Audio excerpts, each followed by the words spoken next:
Bom dia a todos, né? Eu sou o Emanuel, como a professora Adriana comentou.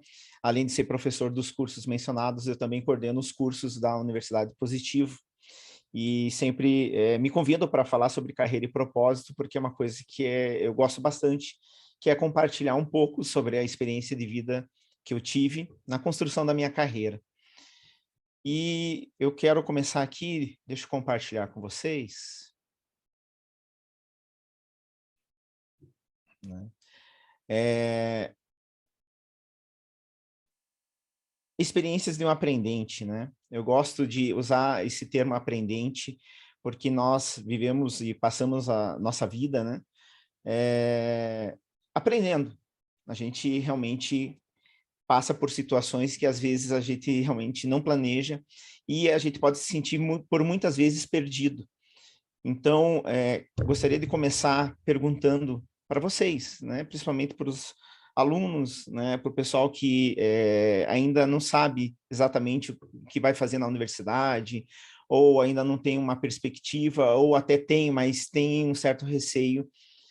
E a pergunta que eu tenho é bem simples, né? É algo, né, que é bem simples, né, perguntar, mas é de difícil resposta imediata.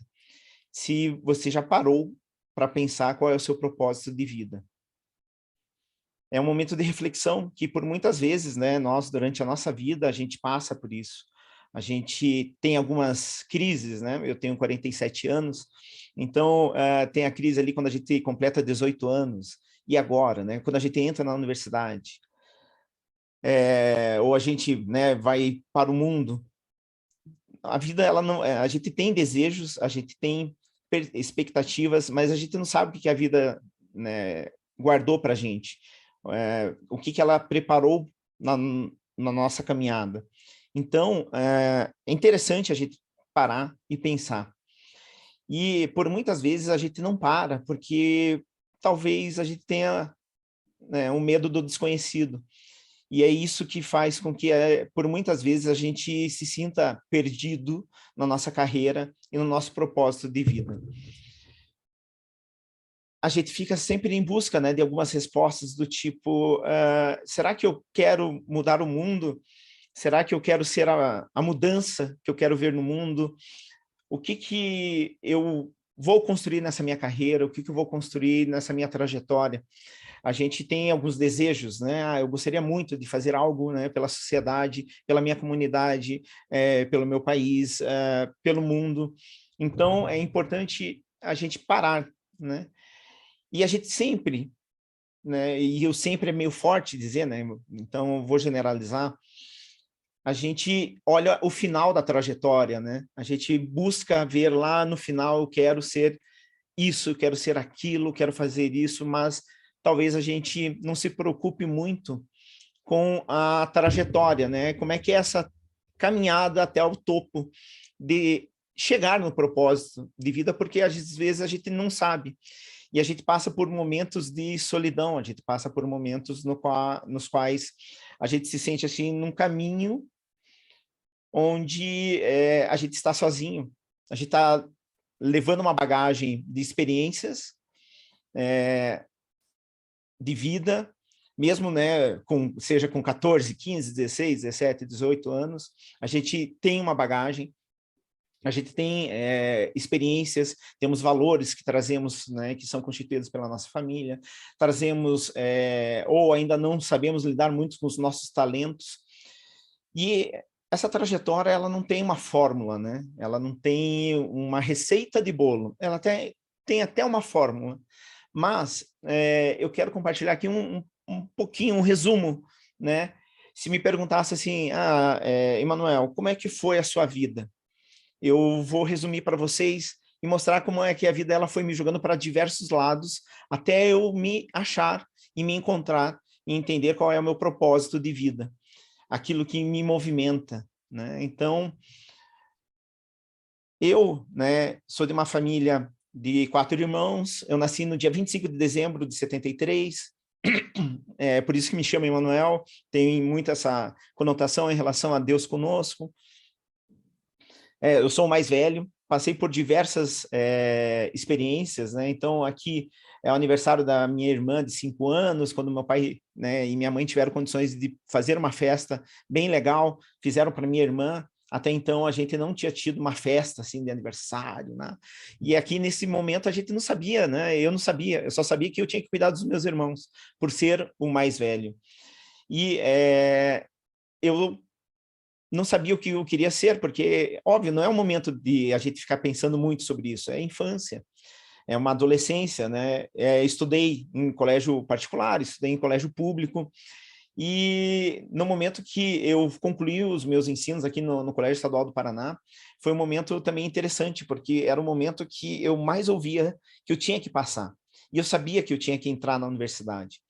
E eu fiz de tudo para entrar na Universidade Federal, porque meu pai e minha mãe não teriam condições de pagar, né, uma universidade privada, particular.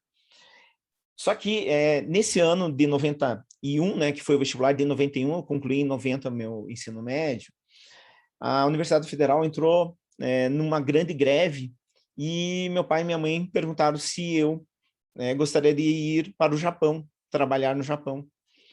E eu falei, vou, quero, né? E foi, assim, bem de sopetão, né? Foi um rompante, foi de surpresa. Eu me lembro até hoje, eu estava no quarto, meu pai e minha mãe chegaram e falaram, Emanuel, você quer ir, né, para o Japão trabalhar? Eu virei, pensei 2 segundos, falei, quero. Não foi nada planejado, né? Eles não tinham conversado comigo, eles só vieram com esse convite. E fui, né? Fui chorando até lá, cheguei chorando, né? Tinha de 17 para 18 anos, não tinha, né, completado ainda 18 anos. E com isso foi algo interessante. Eu ir para o Japão, sou descendente de japoneses, né? Então sou Sansei.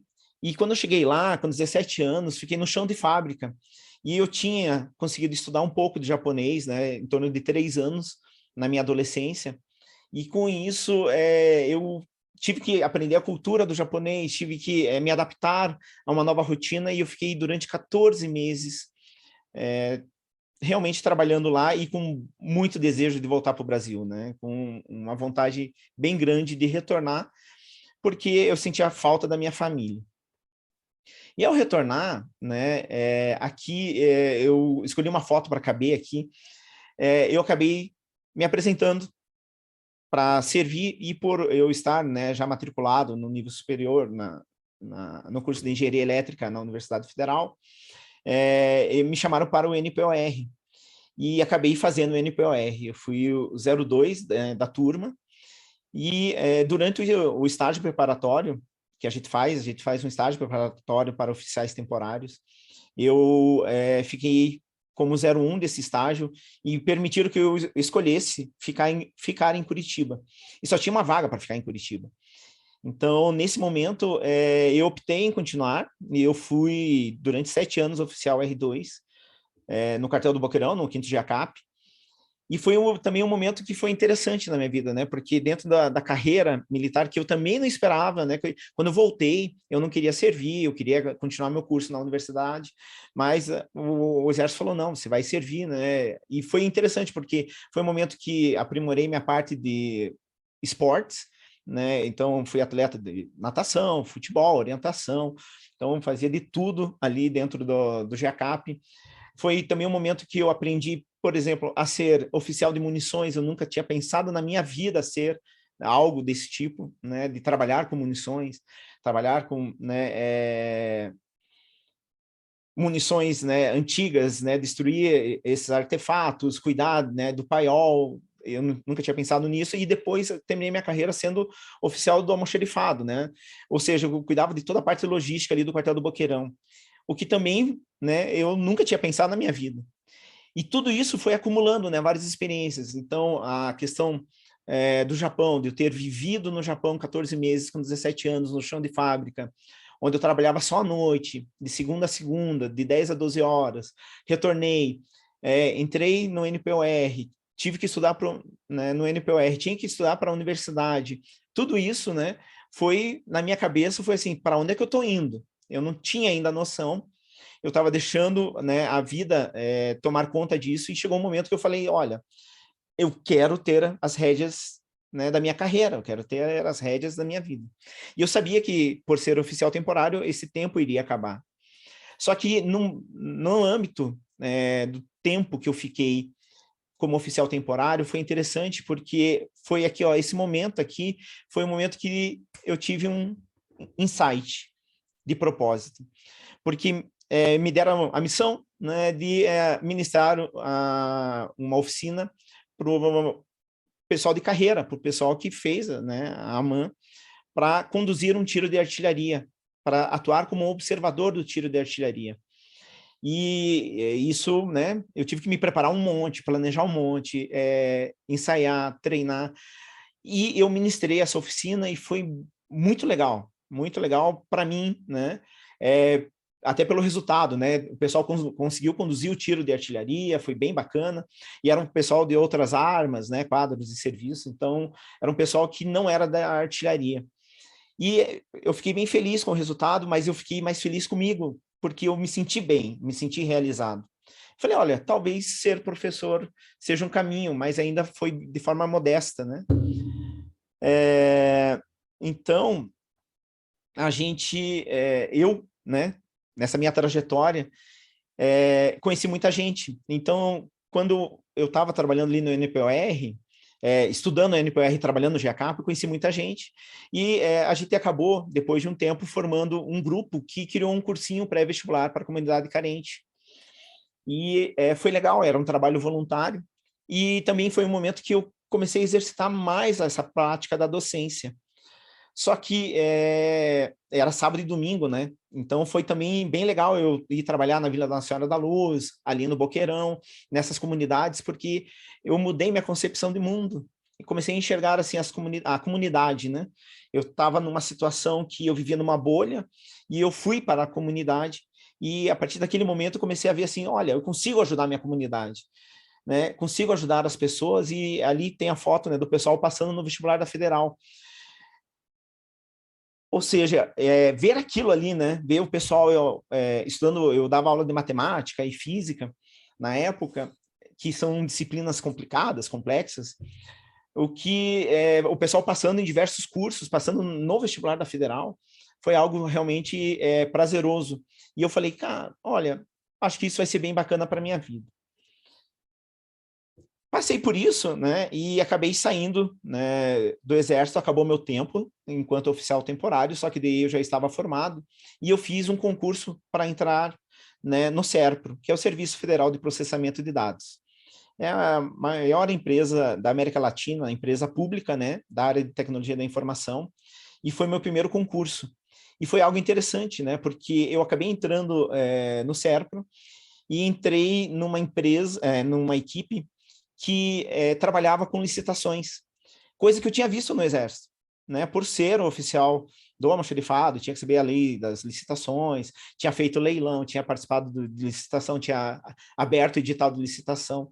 Então, tinha várias coisas que eu já tinha vivido, e quando entrei no SERPRO, até por conta dessa experiência, eles me colocaram, né, nessa equipe, e depois de 7 meses eu virei gerente de desenvolvimento dessa equipe, por conta de toda essa experiência que eu tinha vivido antes.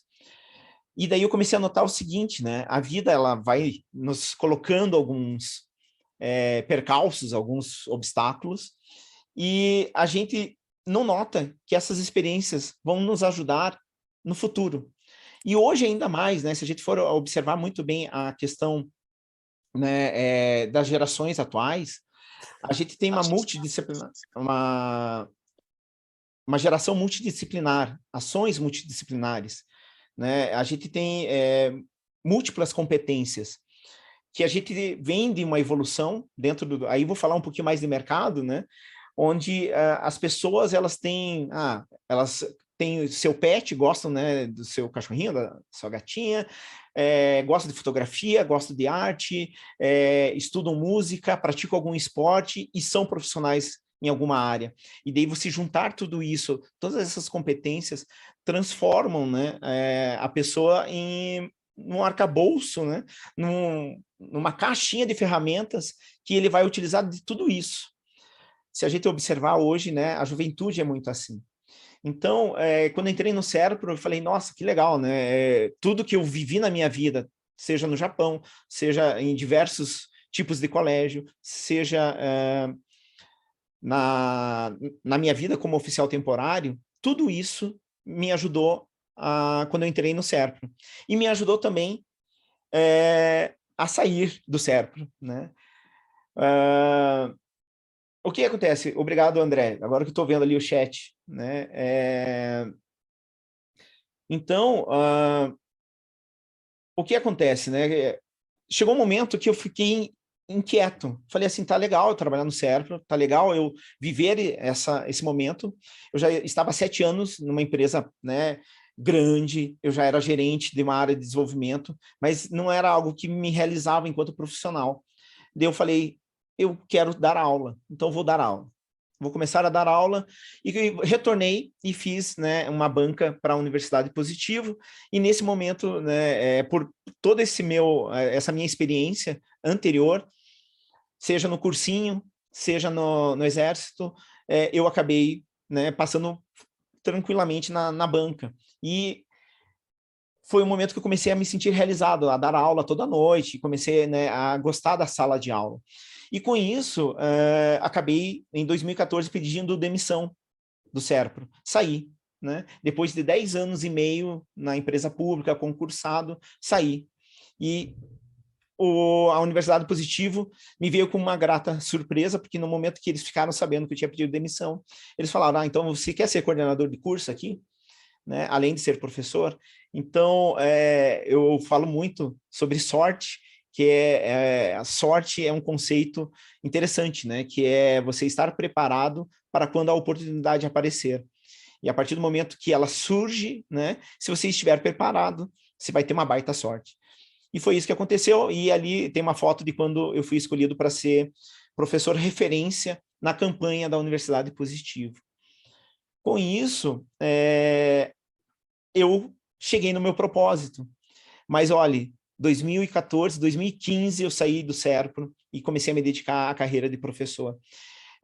Se a gente for analisar, são 6 anos atrás, eu tinha 40 para 41 anos. O que eu quero dizer é o seguinte, né, principalmente para a juventude, a gente vai ter esses momentos durante a vida. Eu gostaria muito de ter tido essa conversa no início lá, né, na minha adolescência, eu não tive essa oportunidade de ter essa conversa com alguém que viesse e falasse assim, olha, a vida vai te trazer um monte de surpresa, se prepare, saiba utilizar. Né? Eu fui aprendendo aí aos trancos e barrancos. E o propósito, né, para a gente definir bem e para que vocês possam pensar sobre isso, é algo que nos movimenta, né? Então, o propósito é aquilo que nos emociona, é aquilo que nos, né, faz a gente sair da zona de conforto, é aquilo que faz a gente acordar super cedo, ou que faz a gente, né, ficar engajado, comprometido. É aquilo que a gente vê muito valor. A gente consegue associar, né, muito o propósito como uma união entre aquilo que você tem de talento, né, e nós precisamos nos conhecer, precisamos saber quais são os nossos talentos, e por muitas vezes a gente não sabe, por muitas vezes muita gente fala, né, que, olha, você não é bom em quase nada, né, às vezes a gente ouve algumas coisas assim, então a gente precisa, né, ouvir a gente primeiro, né, a gente precisa se conhecer, e nessa fase da adolescência, todos fomos, a gente passa por diversas situações, né, de conflito nesse diálogo interno, nesse diálogo entre a gente mesmo, né? Eu comigo mesmo. Então, é importante lembrar que essa luz, esse talento existe e está ali dentro de você, e você vai associar isso aos seus valores, para que isso faça valer a pena. Então, você vai olhar para os valores que a sua família colocou, para onde você teve a sua formação, você vai olhar esses valores, vai olhar o seu talento e vai juntar isso, e você vai, de repente, começar a construir o propósito. Não tem fórmula mágica para dizer assim, meu propósito vai ser esse para sempre. Não. Mas quando você encontrar isso, né, entender qual é o seu propósito, entender aquilo que, né, mexe com você, que você fala assim, eu tenho muita vontade de fazer isso, vai ser legal, né? E você vai entender que você vai ver esses momentos. sendo convidado, por exemplo, para ser paraninfo de turma, para falar sobre, né, o futuro profissional da área de tecnologia da informação, que foi sensacional, a primeira vez que eu fui convidado a ser paraninfo de turma, foi algo muito legal, e eu vi o quanto, né, eu tinha alcançado o meu propósito, e também em relação à fotografia, porque eu também sou fotógrafo profissional, ou seja, no momento que eu pedi demissão lá do Serpro, eu escolhi, né, a carreira de professor da docência, mas eu também gosto muito de fotografia, e me formei fotógrafo, fiz trabalhos enquanto fotógrafo, e aí está a minha exposição, né, que minha primeira exposição foi algo muito... a sensação de realização foi muito legal, né? Eu me senti muito próximo daquilo que a gente busca na vida, né? Um sentido para tudo que a gente vai fazendo, né? Um sentido para aquilo que a gente pode fazer, né, para a comunidade, para, né, quem está próximo da gente. Então, como recado final, gostaria muito de deixar aqui para vocês que a vida, ela permite você experimentar, né? Ela permite você sentir. Se você se sentir perdido, respira, para, né? Olha um pouquinho para si mesmo, faz algumas perguntas, essas perguntas vão te movimentar, né? Para onde é que eu estou indo? Como é que eu estou indo? Quem sou eu? Para chegar, né, no final lá da trilha, né, da vida, olhar para trás e ver assim, pô, valeu a pena. E termino aqui com uma frase, né, do poeta espanhol Antônio Machado, que ele fala sobre o caminho de Santiago de Compostela, que é um caminho, né, de 800 quilômetros, que tem na Europa, que o pessoal faz, né, que tem momentos de reflexão. Ele escreve, né, em um trecho desse poema: caminhante, não há caminho, o caminho se faz ao caminhar. Ou seja, né, não planeje todo o caminho, aproveite essa trajetória e vá construindo conforme você for trilhando o seu caminho dentro da sua carreira, né, dentro da sua vida. Com isso, fico à disposição, né, para compartilhar, bater um papo, né, responder perguntas e agradecer aqui o espaço, né, ao Colégio Militar de Curitiba.